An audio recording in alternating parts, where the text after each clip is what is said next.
So good evening, everybody from York for Europe. Thanks for turning out on this cold, freezing night, which is only 1 degree, but I hope it's warmer in the room in which you're sitting.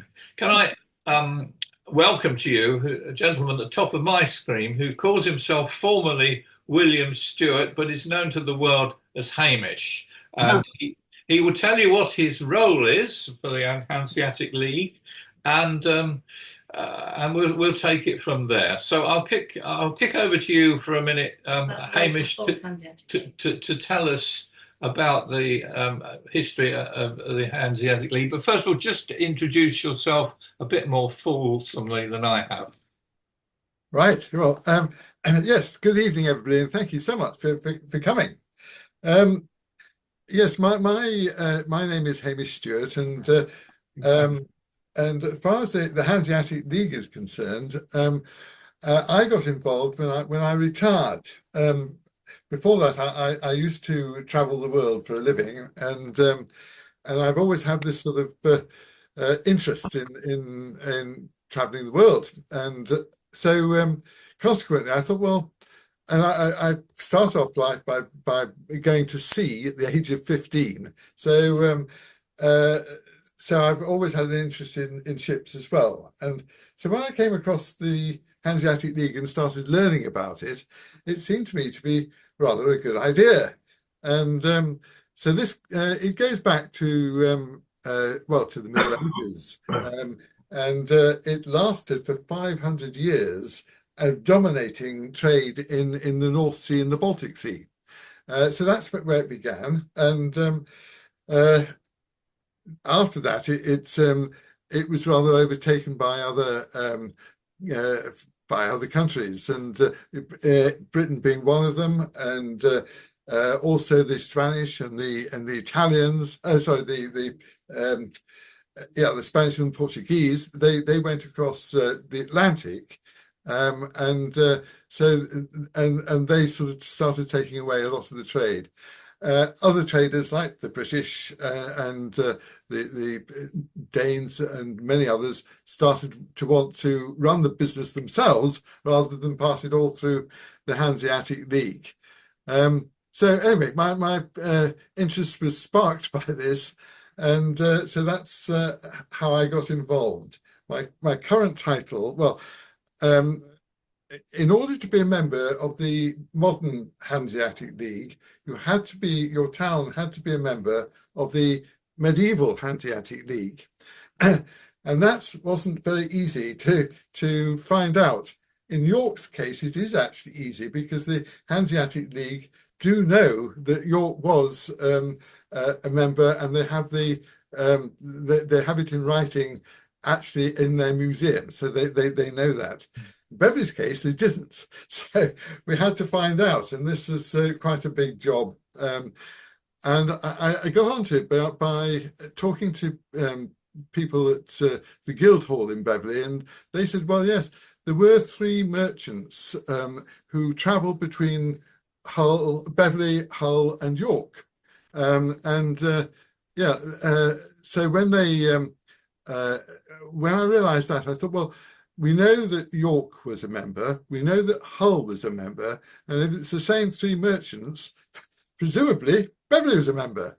And then I was very lucky because I discovered that a ship had sunk between Beverley and Bruges, and fortunately somebody got off the ship clutching the manifest, which is the cargo list, and on it said wool from Beverley, and so we had the proof. And so we at that stage, which was 2020, we applied, and that's and they immediately wrote back and said, yes, you're right, we found that record. So that was how we began. I was also then fairly quickly promoted. I think I must have been half asleep when I was asked, and became the Hanseatic League Commissioner for the whole of England. And so it's a really rewarding and very interesting job. So that's a sort of introduction of how I got involved. Right. Sorry. I'm going to say, I think we sort of agreed now, probably at this point, we've shown you a couple of maps of where we sort of are. If anyone were to forget Europe, what we're going to do is my wife Barbara is going to take over and have more of an informal chat and give you a change from my voice, which I think is probably a good thing for all sorts of artistic reasons as well. I'll stop share and you'll get back to us. So Barbara, please carry on. So, hello, Hamish. Lovely to see you again. Yes, and you, Barbara. Very nice to see you. It's, to talk a bit about the old Hanseatic League. Tell us about how the new Hanseatic League was formed and when. Well, it was formed in 1980 in a place called Zwolle, which is ZWOLLE, and that's in the Netherlands. They were members of the ancient Hanseatic League, and they suddenly thought, well, they were having a sort of big celebration, and they thought, well, why don't we start it again? And they thought, well, there'll be a few towns and cities and the old country that might join in. And they were inundated with applicants. And so they brought out the rule that I was just mentioning, that you have to have been a member in the old days before you could be, and prove it, before you could be a member of the new one. But they immediately got, way over 100 members, and it was coinciding with the moment that the Soviet Union was splitting up, and all these former Soviet countries wanted to get close to the Western world, and therefore this is a golden opportunity to do so. And they were all able to prove that they were members, and so it started off with way over 100. Now there's 184 members. And how many countries does that cover? That covers 16. 16 altogether. And as you said, it includes the Baltics and Poland and all the ex-Iron countries, yes. Yeah, places like Latvia, Lithuania, Estonia, Finland, all of the Baltic countries, basically. And yes, we've got six towns in England, and yes, so, and all over Northern Europe, basically. Can you remember the 6 towns? What a cruel question.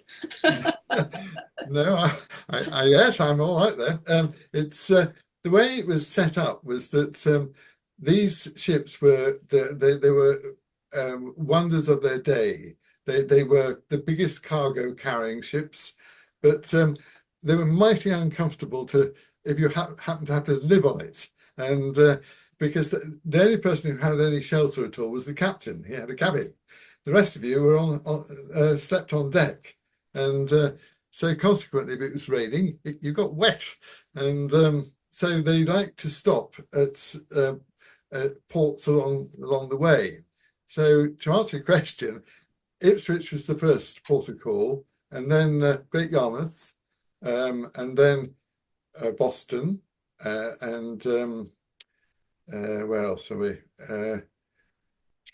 I come back to him. King's Lynn, of course, and then Hull, and then Beverley. So that's the 6 of them. And Walsingham? Does Walsingham come in? Well, Walsingham comes in only. It has always been a pilgrimage, and a lot of people who they obviously these ships were cargo ships, but they did carry passengers as well, and they would stop off at Great Yarmouth and go on a pilgrimage to, or even King's Lynn, and go on a pilgrimage to Walsingham. So that's part. I think that's part of the cultural route, isn't it, of the Hanseatic League? It is, yes. Can you just explain a bit more about that? Yes, I certainly can. There is a cultural route from Neuss in Germany, which is near Dusseldorf, to Harwich in the Netherlands, and it has 70,000 people riding bicycles on that route every year.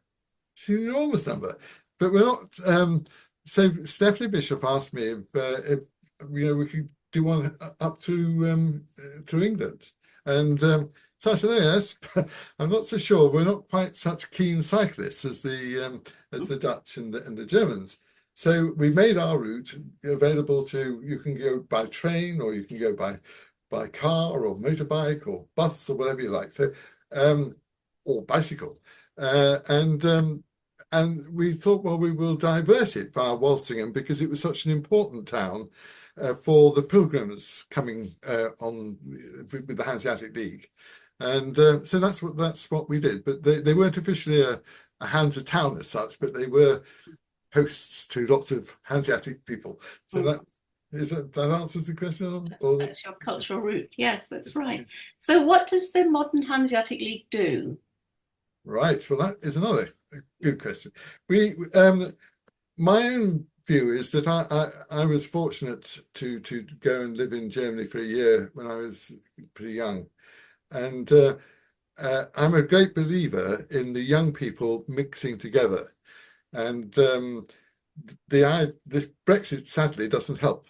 So consequently, what we're doing is we're taking well, all of the Hanseatic towns are entitled once a year to go to the Hanseatic Tag, the Hansa Tag, which literally means a Hansa day, but it isn't. It's about a week, and it rotates between different Hansa towns.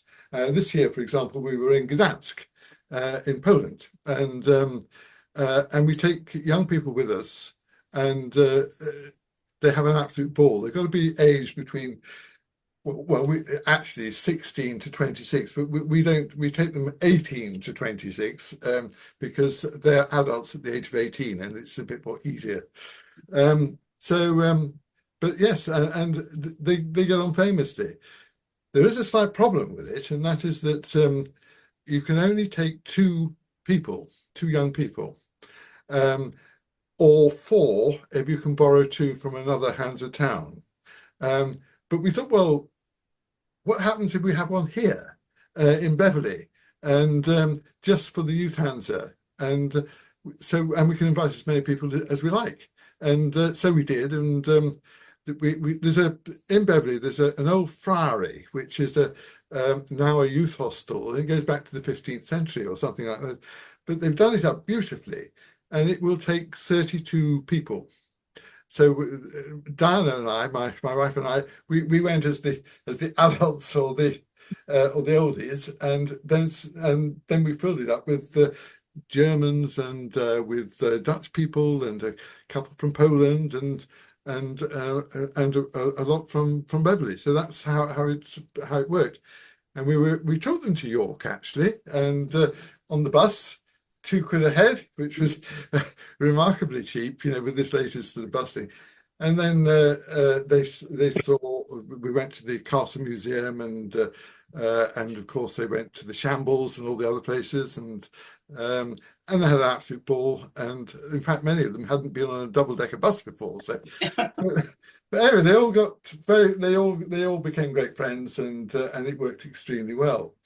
We had a couple of young boys who were doing an oral, as it turned out, an oral exam in German the following week. And so they came, and of course they had an absolute wonderful opportunity and a couple of girls, German girls, took them over and put them through their paces. And about a week later, the teacher phoned me up and said, "What did you do with those boys?" I said, "I didn't do anything with them. I thought they were very well behaved." And she said, "Well, yes, but we were expecting them to barely pass if they're lucky. But they've actually both got A's, and it was because they were, they were listening to the girls, and they were taught by them. So it has a lot of good things going for it. And so we're going to do that Beverley thing again." Yes, yes. So the youth mobility is so important, isn't it? Yeah, and we're missing. It is that. important. Yeah. But I think the Hansa Tag, you also discuss policy, don't you? Yes. Policies. Yes, we do. What sort of policies have you been developing? The other two main three, I suppose. There's climate change is a big thing throughout the world, and particularly taken very seriously by the Hanseatic League. Fair trade is another one, and sustainability is another one. And so we so that these are, I'm actually on the sustainability committee, of which there are, I think, 14 of us, something like that, and we have direct access to the EU Parliament. You know, I mean, it's really, I suppose, when you consider the number of towns and cities involved, it's a very serious matter. And so when they came here to Beverley, we had a talk from the East Riding and Yorkshire Council about so, you know, the problem with the sea tending to create big problems in our coastal towns. You know, like Hornsey, for example, and well, all of the towns, they've got this big problem with erosion. So they talked to us about that. And fair trade is actually operated in Beverley, and I know York is also a fair trade town. But the Beverley one is run by the Methodist Church, and in fact, on the 8th of December, we're going to help them. It's the Beverley Festival of Christmas, and we'll be flogging the fair trade stuff on their behalf with some of the youth hands are from Beverley, and they'll be dressed up in medieval costumes and things. So it'll all be a bit of fun. So but we do take it very seriously. Yes. So the Hanseatags are it's an opportunity to exchange ideas about how you're going to proceed on those particular areas. Then very much so. Yes. And so you've got direct access to your Parliament. Perhaps people want to ask you questions quite how that works, but how's the Hansa League funded nowadays? Because I know there's a head office in Lübeck, isn't there? Correct. It's funded by the membership, the towns as members. So we all pay a certain amount, and it starts at about €150, which is for the very small places like Beverley, and it goes up to €2,000 to places like Hamburg or big cities. And that's how it's funded. Yeah. And if a town wishes to join, what's the process? Who has to initiate that process? Well, if they'd like to join, then the first thing they have to do is to prove that they were members. So they need to do the homework. If it's also a good idea to maybe to ask first, and because, as I say, York, they knew York was a member in the so it's possible. I mean, that's probably the best way. And if they say, well, we don't know, then you have to find out that you were members. If on the other hand they say you do, but they do know, then you just apply. You know, it's as simple as that. It has to go through the town council or the city council, presumably through. It does, yes. Yes. Yes. So it's very much an official process like that. It Yeah. It is, yeah. Yes. And I think you were saying that even if, for example, if York was not a Hansa town, they can still join the Hanseatag as sort of an observer. Is that right? Well, they'd have to come as our guests, and Very well. and we'd be delighted to have you. Okay. Thank you very much, Hamish. I'll pass you over to Don, who will do the Q&A. Thank you ever so much. That's okay. Thank you. I said it would be better. I noticed we've got at least one councillor here tonight, so if anyone wants to pick up a baton and run to the council chambers with it and say, how about York taking its place again, and get involved with some real young people moving across Europe legally, now's your chance, folks. Yes, is there anything else? Shall we look at these pictures before we take questions and answers? Because you've spoken to most of them already. I don't know what's happened to Stephanie, because I know you were emailing her as late as today with her coming. So Stephanie's not here, is she? No. There we are. Never mind. I'm very sorry. I was talking to her today. Yeah. Yeah. All I can think of is that something's come up at the last. Yeah, minute. I'm sure she's a very busy person. Hmm. Okay, let's see if I can do this magic and change to share again, and we can just talk through to, here we are, share. That should be it. Right, that's where we were. Right. We had a look at that. Yeah. That was how they used to get around. Right, That's the code. talk to that one, Hamish. Yeah. This one is actually the route joining up the three towns that we've mentioned, which is Beverley, Hull, and York. Beverley were the manufacturers. We made woolen goods. The wool was actually the sheep were bred by the religious communities that lived on the outskirts of Beverley. And it was very fine wool, and it was much wanted throughout Europe. So, and of course, wool was the main form of clothing. So that was a big export. We were also very fortunate that Bruges decided that they didn't like the Flemings, and because they had a different religion to theirs or whatever, and so they shut them out. And Beverley said, "Well, come here." And so we have a street which leads from Beverley Beck, which is the canal right into the middle of the town. And that street is called Fleming Gate, Gate being from the Danish Garda, and Fleming is Fleming's street. We're all Fleming Garda. So that's what else did they do? They did leather goods. In fact, they had 50 different establishments making leather in medieval times, and even when I was a kid, there were two. Fairly big businesses, but they've all gone now, I'm afraid. What else? The most important thing they made was barrels, because that was the only thing that was waterproof on these ships, and so they made barrels, and I think that's about it. But they were the manufacturers. Okay. Just another quick couple. York and Hull were starples, and a starple was a distribution depot. So what normally happened was that the goods were shipped to these distribution depots, and when the Hanseatic League ships arrived, because they traveled mostly in convoys of up to 20 ships, so they went to places like York and Hull and loaded up from the warehouses there. So that's the combination of the three. We've just got a quick shot of a Hansa ship, a cogger. Yeah, that's interesting. If you notice that the bow, the front, and the stern, the back, are raised, and the purpose of that was that they could shoot down on pirates.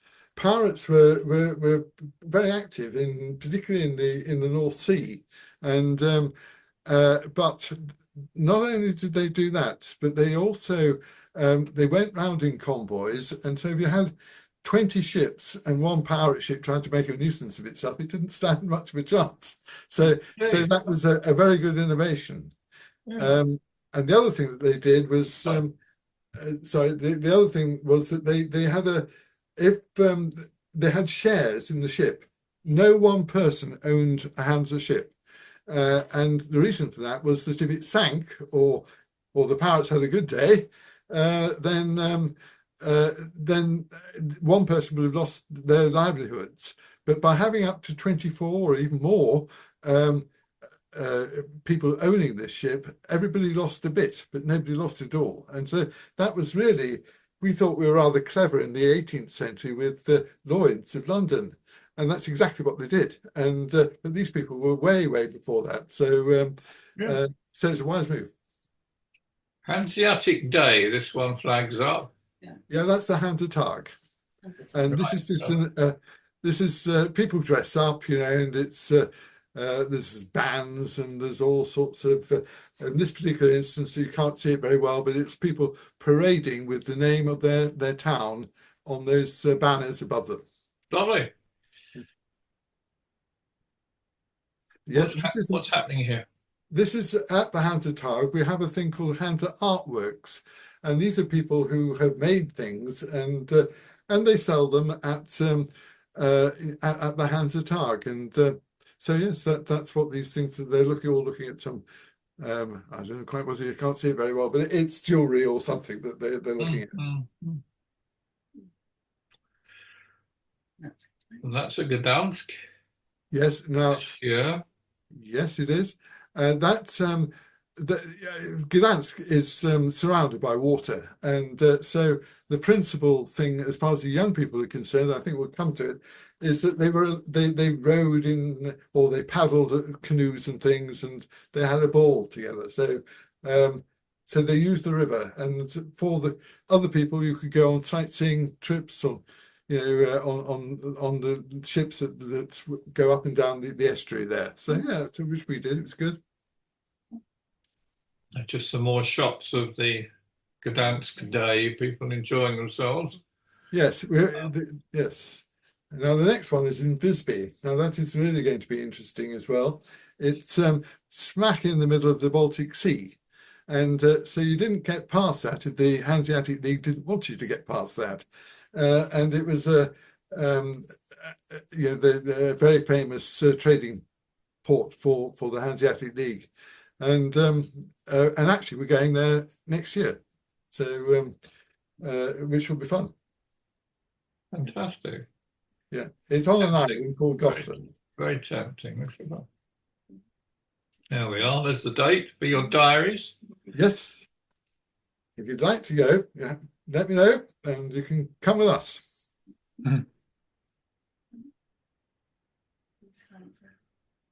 Right. Yeah, I think you've done that. That's just more young people enjoying themselves. Yeah, it is. Yeah, which is great. Now these these boats that they were racing against each other, and and they had a wonderful time. The youth Hansa delegates.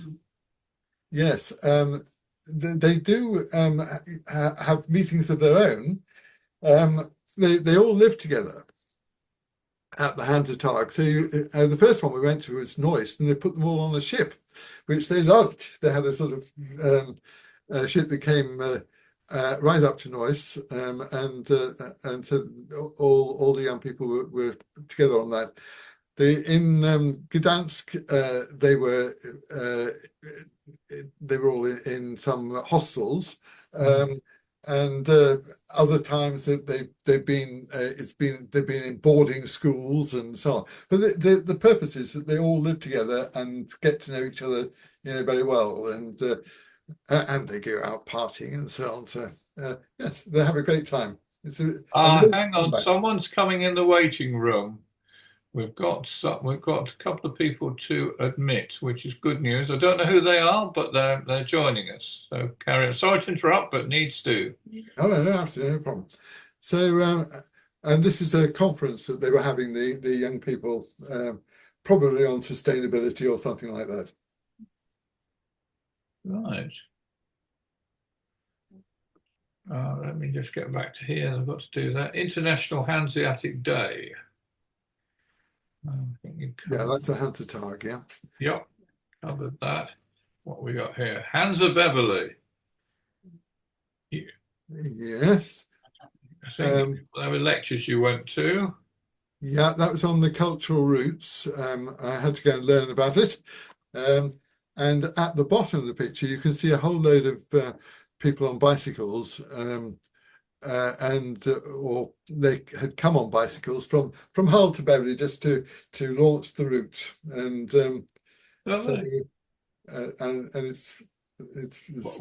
where were the young people from? Were they Hull people or from where? Mostly from Beverley, but yeah. Hull are members, but they haven't been recently to the Hanseatic, which is a shame, and but I'm working on them. Good. Right, what we got here? The Hansa. I think you've got a map there. Yes, I think you've probably covered that. Let's see what other pictures you've given me. This is when they came to Beverley. Lovely. Yes, and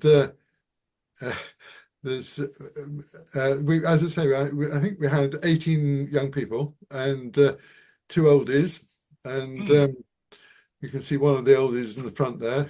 That's Yeah, me. I've noticed. Yeah, it looks a lot of fun.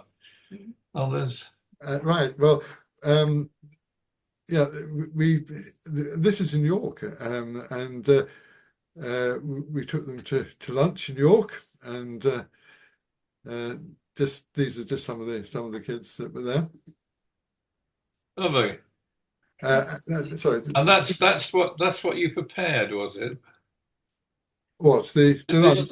This magazine, which you've Yeah. kindly sent me a copy of. Yes, yeah. And we obviously took pictures all the time, and they went into that magazine, and it's been very well received. I'm sure it has. Yes, I've read it, so I can endorse it. Right, that's all the pictures I've got from you. So let's stop the share and get back to us. Welcome to the two people who arrived. I didn't have a chance to see who you were. Do we have Stephanie with us yet? Seemingly not. Never mind. Well, as you said, I know she's got various titles, having looked her up, and she's probably very busy. Okay. Shall we go on to some questions? Hamish, or do you have anything else you want to cover? No, well, I think that's just in broad terms, it's all about mixing with other people, and particularly we're interested in the youth Hansa because we've had lots of wars in this part of the world, in Europe, and Yes. and we still have one. I mean, Russia, of course, were members of the Hanseatic League, and they've been suspended. But we've got to stop this, and that's by getting. It's very difficult to actually want to shoot somebody who's been your best friend at one of these dues, and so that's why we're trying to keep them together. I'm sure. Okay.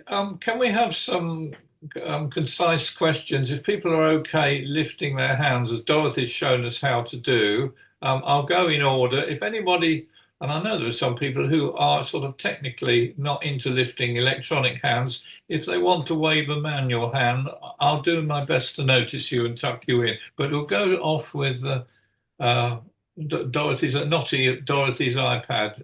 You've got a question then, please? Yes. Can I just confirm that this is a purely cultural exchange that we're talking about at the moment?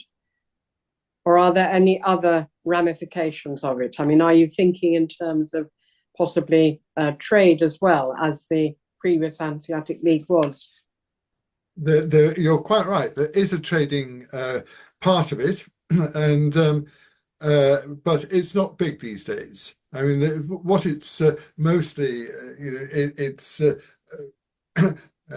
just people meeting each other, and but fair trade is one of them. That's definitely very much a part of it. In fact, we've got this fair trade thing coming up on the 8th of December in Beverley.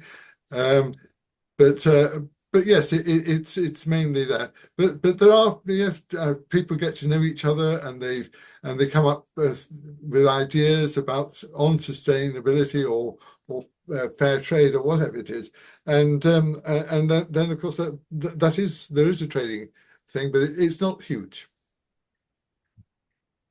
Nick. To answer the question, or sorry, could I? Hi, Don. Hi, Hamish. Hi. Hi.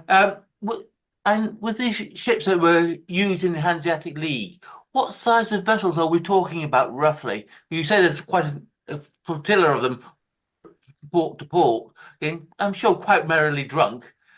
But how long were these vessels? Well, this is a good question. They did actually grow bigger as time went on, but I don't know if you're.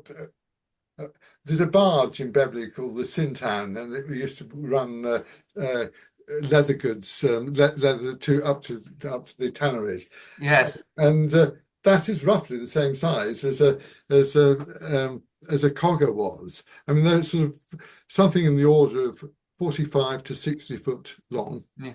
And about 22 feet wide, something of that nature. But the important thing was they were all flat bottomed. Yes. so that they could get up on the beach, and which they did, and go up on the tide, came down with as the tide went out, unloaded, loaded, up the tide came, and they cleared off again. So that's how it worked. You mentioned about the tanneries. Yeah. I know that in the early 1980s, there was at least one tannery in Beverley. Mm. So I don't know if you knew about that or what, 'cause I know my cousin worked there for a short while. Right. Well, there were two. There was Hodgson's and Melrose. Mm. And Hodgson's were the biggest of the two. They were on Fleming Gate, as it happens. Yes. Yeah. Melrose were just not very far away, but they were the smaller of the two. But as I said, there were 50 tanneries That's great. in the medieval times. They weren't very big, but they had, yeah. So it's a shame when Hodgson's went bust, actually, and I think Melrose just sold out. But, yeah. Thank you. I'm being Thank you very prodded much. from behind. So there's a question from Barbara here, Yes. please. It's this question about the Hanseatic League's modern links with the EU Parliament. How does that work?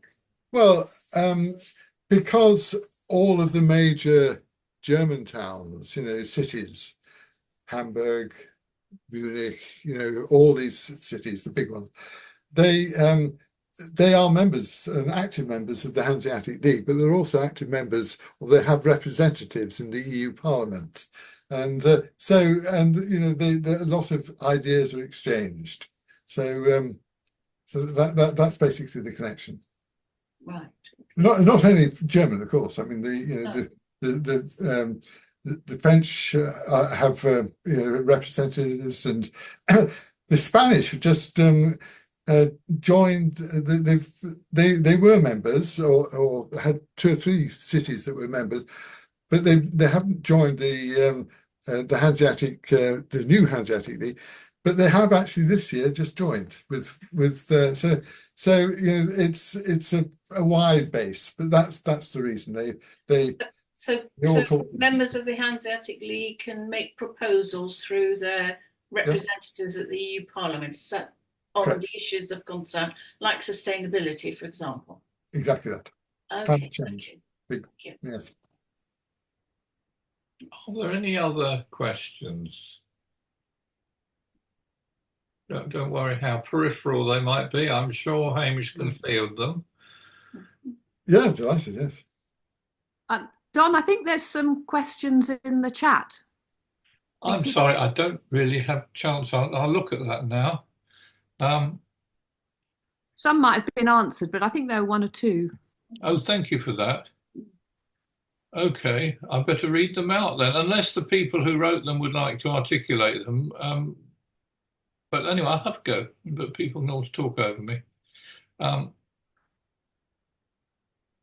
remember. Right, someone said, when did the modern Hansa start? It seems that the historic trading function has gone, but we've sort of answered that, have we? Yeah, well, it hasn't quite gone, and the modern Hanseatic League started in 1980 in this place called Swallow. Okay. Someone said, is London a member? That is an extremely good question, because Well done, your writers. London was a very important member of the Hanseatic League, and in fact, it was one of about 3 countries that Norway was involved. Certainly, London is Bergen in Norway, and these were training places where the Hansa people, the German Hansa people, they sent their apprentices to these places to learn about trade and business and so on. So they were very, very important. London had their headquarters where Cannon Street Station is today. Right. But it's not a member now. He's not a member now. Sadly not, no. We ought to have a go at them, but it's but they're not, no. Pam said, I'm told the sails were made of wool. Would that have been from Beverley?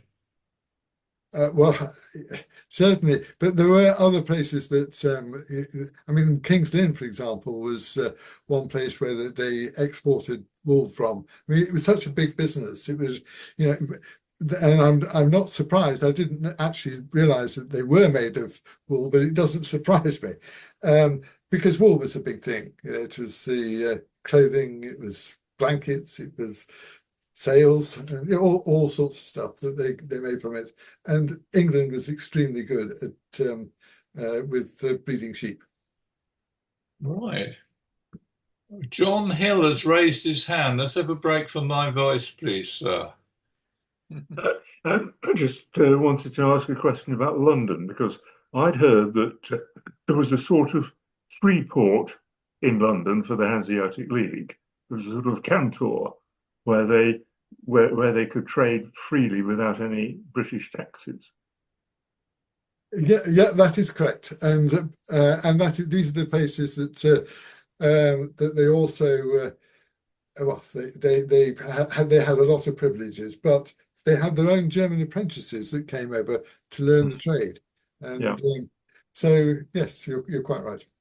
Yeah, and just because I come from a landlocked Fairford in the middle of Gloucestershire, we did have some connection with the Flemish trade in wool, and also with the stained glass work from places like Bruges, and so there was trade from the middle of England with those Hanseatic towns, but obviously we weren't a major player in the Hanseatic League.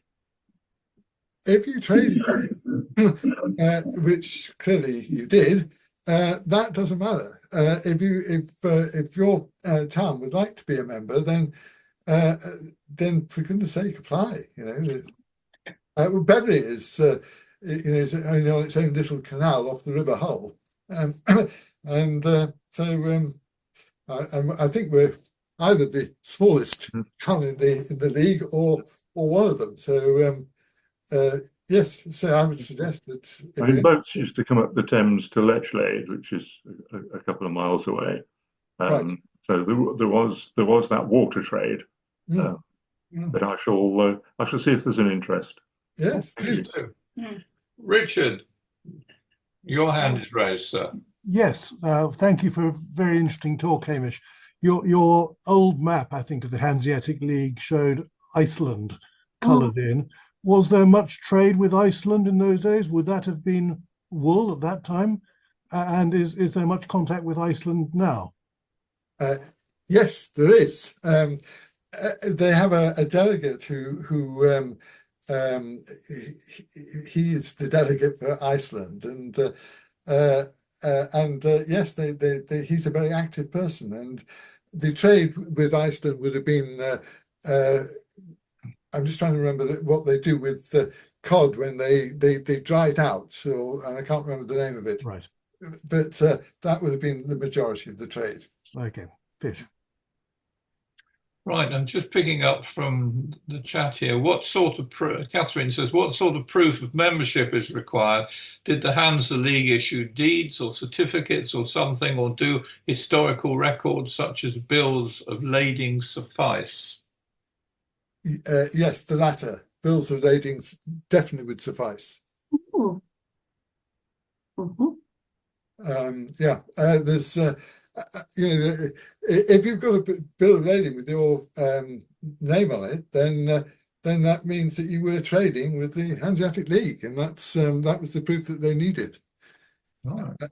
We suspected we were members, but we had to prove it, and that was and it was only because it was on the manifest, wool from Beverley, that we were able to prove it. Catherine, you also asked, I don't know who knows the answer, why was Walsingham a pilgrimage city? Well, I don't know why it was, but it was and is. In fact, I was there not very long ago. We were launching this cultural route via Walsingham, and so we got a whole load of local cyclists to cycle from King's Lynn to Walsingham. So it's been a pilgrimage place for centuries, and certainly the Hanseatic League came and worshipped there. You know, so it's a very interesting place if you haven't been. Right. I think I've covered most of the questions as I can read them in the chat. If anyone else sees something I haven't or wants to articulate them, or any more questions from anybody? I think Catherine's got a hand up. Where am I? I can't see. Where's the hand gone? Me, Don. Just go on me. It's Catherine. I know it's Catherine. Yeah, I had two questions. I was quite surprised when I saw the photos of the gathering in Beverley, how many girls there were. I was quite expecting to be mostly boys, but it seems to be a very popular association with girls. And the other question, which is totally unrelated, I did ask whether the cogger could navigate the rivers, and you've described that. But if they had such shallow keels, how did they get, for example, to Iceland? It must have been a very risky business. Yeah, they had rudders, of course, which you know, gave them some stability, but I suppose they must have taken the attitude that it was easier or more profitable to make them flat bottom so that they could land in these places that didn't have proper harbours. But you're absolutely right, because when the Spaniards and the Portuguese started to take trade with by going across the Atlantic, then the Hansa couldn't cope with that. You have to have a boat with a fairly decent keel in order to get across the sea like that. But for what they were doing in the North Sea and the Baltic, which was most of the trade, I mean, they did go to Iceland, but I don't know quite how often they went to Iceland.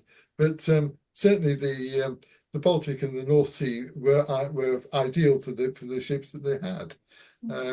But as I say, the Atlantic was out of the question. Okay, and the last question, you talked about a museum of the Hanseatic League. Where is that? That's in Bergen, in Norway. But there's also another one, of course, which is in Lubeck, which is the Hanseatic League headquarters. In fact, we're hoping to put together a trip to Lubeck next year. And a lot of people are showing a lot of interest, so I think it should be a fun trip. Right. Well, we're sort of coming up to the hour that seems to have flown past. We've got a few more minutes. Now, I'm just thinking, so that we can, my question really is thinking about how we can push some of this into the future, knowing we've got a few people here from York. We've got at least one Lib Dem councillor here from York, who is certainly in a position to kick the ball forward with his colleagues. And is there any way? I think he just disappeared. But never mind. Oh no, he hasn't. Hello, Councillor Andrew Waller. I'm just wonder if there's any way we can. You just tell us. We've got people from the country and people from York. How people go over it again. How people can take things forward, and what there is available to them, either as guests or as full Hanseatic members. What can we take away from tonight to do something, particularly for the young people of our vicinities, please? Well, I think if you're interested, and I sincerely hope people are, because it really is, apart from being a sensible thing to do, it's actually a huge amount of fun. And you meet a lot of very, very interesting people. So the thing to take it forward would be that if your town or city is known to be a Hansa town, and you have the first thing to do would be to ask Stephanie Bischoff or one of her assistants if they would look it up to see whether they knew it was a Hansa town in the, or you can send it to me and I'll do it. And if you were like York, for example, they do know that, and you could go straight in and write to Stephanie Bischoff and say we'd like to be a member, and on the grounds of whatever, and that would be the best way of doing it. If on the other hand you have to go and look, then you have to look at the archives in the town or whatever, and see whether you can find the information out. We did. Took a while, but we got there. Right. I think it's very timely because I think Stephanie Bischoff has just entered the room here. She's there. And I can see you, Stephanie. Good evening. I'm Don Lodge. I'm the chair of York for Europe. And these are our friends from all over the country. And the gentleman called Hamish, you will know. And he's told us a lot about the history and the structure and how it all works, and showed us some fascinating pictures of your organisation. We've got a few minutes, so can we push you into taking the floor for a few minutes and just say who you are, what you are, and how it all works from Lübeck, please? Yes, sure. And first of all, my sincere apologies for joining so late. I tried from different devices, but now it finally worked. Yeah, but I'm glad to be there. Thanks for inviting me. Can you hear me? Yes, indeed. Perfect. Yes, so I'm sure that Hamish did a splendid job to explain all about the Hansa and how our network works. So basically, our office is based in Lübeck in northern Germany, because Lübeck is called the Queen of the Hansa, so one of the main cities of the historical Hanseatic League. And our mayor is the president of the Hansa. And we coordinate the network, which currently has 184 cities from 16 European countries, stretching all the way from Iceland to northern Spain, to Finland and the Baltic states. So it's quite a diverse network. Also, the cities are very different, from a tiny town in Latvia called Straupe, which has like 300 something inhabitants, and then up to metropolises like Hamburg and Cologne. So the network is very diverse, I would say, but still very much united by the shared heritage, and also by, I would say, real Hanseatic spirit and feeling, the community spirit that you can really feel in our events, in the Hanseatic Day, when all the people from the Hansa towns meet. So even though the cities have different interests, they all see a benefit in this cross-border cooperation. And it's very much people-to-people cooperation. So it's very direct and very personal, and that's what it makes special, I think. I suppose, I won't pretend to tell you anything about British politics. I'm sure you know a lot. I think you've got people here from various, we're from York for Europe, and there are various for Europe groups, and we're sort of all annexed with the European movement pretty well. And one of our particular frustrations, obviously many surrounding Brexit, but the fact that none of the main political parties have even considered allowing our young people to cross-pollinating each other culturally. And personally, the thing that really attracts me as a short-term advantage is to get, Hamish has been telling us about the holidays and groups and the meetings and the pilgrimages that your young people have been having here, and vice versa. And I'm personally very keen to, get people travelling and meeting each other. So that's if you like, what's in it for quite a few of us, I think, as an initial goal. And I think Hamish has given us some pointers to how we might join some of that. Yeah, I think that's a really important point. And we have a lot of young people from Hanseatic cities which are really keen to meet each other and exchange. And they get the opportunity at the Hanseatic Day once a year. But then they also have different events where they can gather in between. And Hamish has been organizing one of these events, and will organize another one next year, which has been much appreciated. And where international people just get together and get to discuss about things. And I think that's really great. Right. Can I take advantage of the fact that Councillor Andrew Waller of York City Council happens to be with probably our most pro-European political party. And thank you for showing up. Have you got any comments to make on that, and how we might move, seriously, how we might move this forward as a city to get people migrating culturally more easily than they do? Thank you. Yes, I'd like to see what I can do. I think what I would caveat it with is the twinning relationships with Munster and with Dijon. We don't want to detract from that, but actually to enhance more opportunities. And as you say, the loss of freedom of movement is very keenly felt by young people who were either not old enough to vote or voted against Brexit. So I think, if we can follow this through constructively and to look at how we can improve connections, that would be something I'll gladly follow up. If you email me, then it's clearer. I will indeed. That's really useful contact. Anyone else got anything similar to say from their point of the world?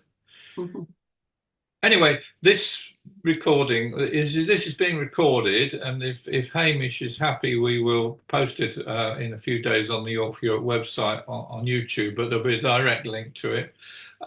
So one can go over what we've said and done, and certainly by contacting York for Europe by their website, I can forward anything directly to Hamish in terms of exploring possibilities for the young people in your area, however that might be, and we'll keep this as a kicking off point. And I really hope we look back one day on the day we first all met. So that would be great.